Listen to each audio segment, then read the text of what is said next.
En það löngust þekkt staðreynd að nokkur hluti fólks á í erfiðleikum með lestur og samkvæmt nýjum og nýlegum könnunum getur ótrúlegur fjöldi barna og ungmenna ekki lesist sér til gagns né gamans og einfaldlega ekki læs og það heilmargt sem getur valdið því og Lions-hreyfingin hefur ákveðið að gera sérstakt átak næstu 10 árin og leggja lið skólum, börnum og foreldrum og Örn Erlendsson, hann formaður Lions klúbbsins Geysis, hann á línunni. Heill og sæll.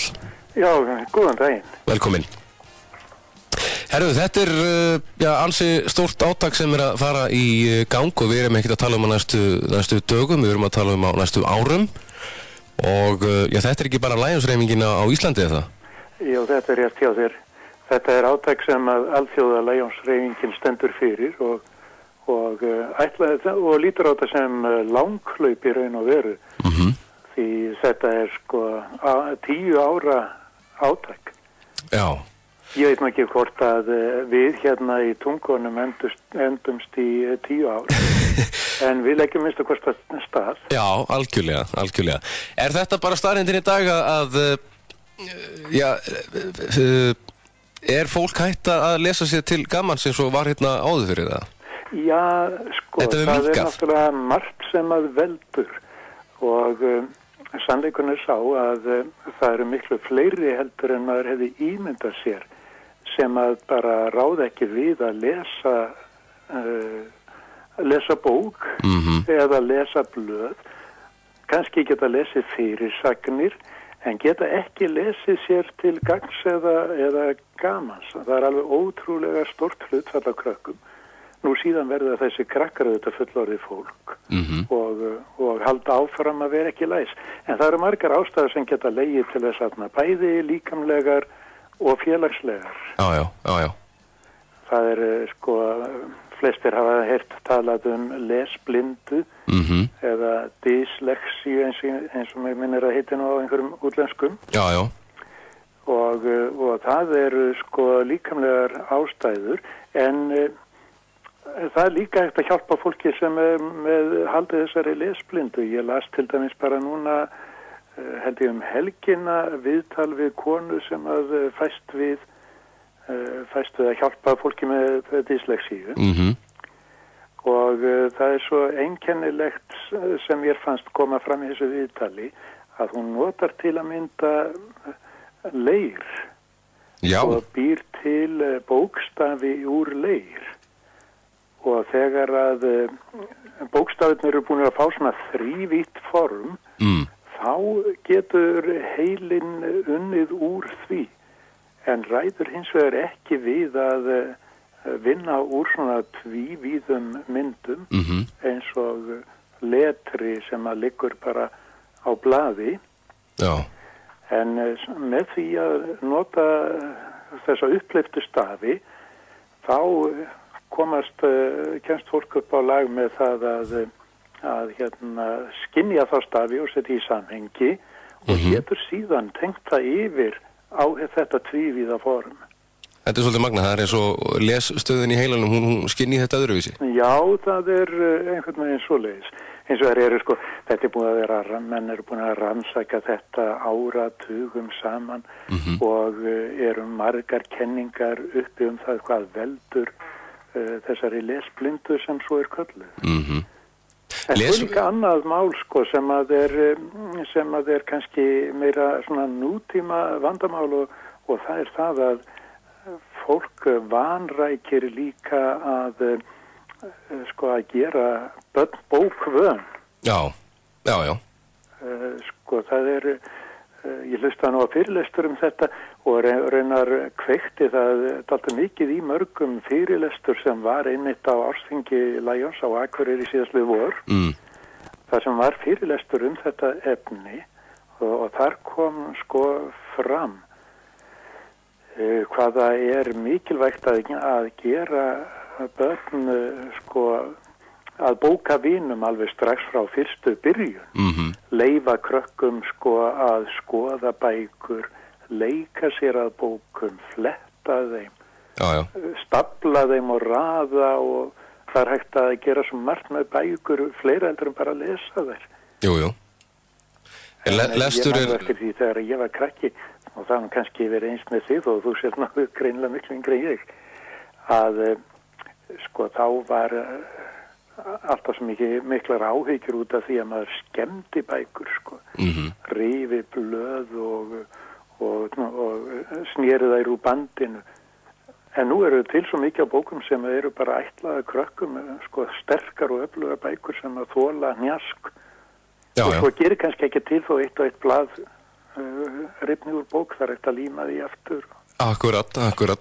En svo náttúrulega líka, við erum komin á aðra öld og nú komið, hljóðbækur. Jú, satt það. En á sama tíma þá eru líka komnar svona iPhone-ar og og snjallsímar sem að virðast sko taka upp alveg gríðarlega mikinn tíma hjá bæði börnum og fullorðnum en ekki síst krökkum. Já, heldur betur. Sko krakkar þau geta flakkað þessar óravítir netheimana alveg endalaust og ráða alveg ótrúlega vel við það. En þau eru þetta ekki að lesa bækur á sama tíma. Nei. Það er, svona eins og ég kom hann inn á í byrjun viðtals að þetta hefur farið minkandi, þessi lestur hjá krökkum, eins og þetta var hérna áður fyrr. Já, það gerir það, sko. Þetta er svo rosalega margt og fjölbreytilegt áreiti sem að krakkar verða fyrir nú til dags. Þetta er í raun og veru gjörbreytt umhverfi, þetta er í raun og veru, sko, það nú ofta verið að tala um þessa upplýsingabyltingu. Jú. Þetta er í raun og veru bylting. Það er það. En lestur er náttúrulega grundvöllur alls, það er bara þannig. Já, sko, þó að maður geti, sko, flakkað og leikið sér í snjallsímum og tölvum, að þá verður það auðvitað aldrei af neinu viti nema maður sé vel færum að lesa því að lestur er sko undirstað alls bæði í námi og störfum og hverju sem er. En það er svolítið sniðugt sko að hugsa til þess skuli að á sama tíma og krakkar, börnin okkar og barnabörnin eru að verða ólæsa bækur. Þá erum við, gamla fólkið, líka að verða ólæs. Já. Við erum sko ólæs á tölvurnar sem eru hinum megin á þessum skala. Já. Svoleiðis að, ekki minkar þetta nú kynslóð. Nei. En þið sem sagt, það er í kvöld klukkan 20 í Arnatungu, þá verður sem sagt fundur og þar verður farið í gegnum þessar líkamlegar orsakir eins og sjóndærabæla, lesblinda og fleira. Það verður farið í gegnum þetta sko bæði af fólki sem er sérfræðingar eingöngu af fólki sem er sérfræðingar í þessum málum í raun og veru. Það er fólk sem hefur sérmenntun á þessu sviði og þegar við fórum nú að líta í kringum okkur hérna í Lionsklubnum okkar hérna í sveitinni, að það kemur nú bara í ljós að hérna innan sveitarinnar er ótrúlega mikil sérfræði kunnátta á þessu sviði. Já. Og fyrirlesararnir eða framsögumenn, þeir eru flestir hérðan úr sveitinni. Já. Það er sko sérkennari sem er sérkennslu fulltrúi hérna á svæðisskrifstofu á hérna skólaskrifstofu Suðurlands. Og það er talmeinafræðingur sem starfar hérna í grunnskólanum, bæði hérna í Tungunum og leikskólan reynda líka og í grunnskóla í austur í Hrunamannahreppi. Starfar þar við hérna talkennslu hjá þeim sem eiga í erfiðleikum með það. Já. Nú það er hér einn bóndi úr sveitinni sem að þekkir þetta af eigin raun hvernig er að glíma við lestrarörðuleika. Síðan er skólastjóri grunnskóla Bláskógabyggðar og að lokum er svo fulltrúi Lionshreyfingarinnar sem mun fræða okkur um það út á hvað þetta verkefni Lionshreyfingarinnar gengur bæði hér á landi og reynar raunar á alþjóðavísu.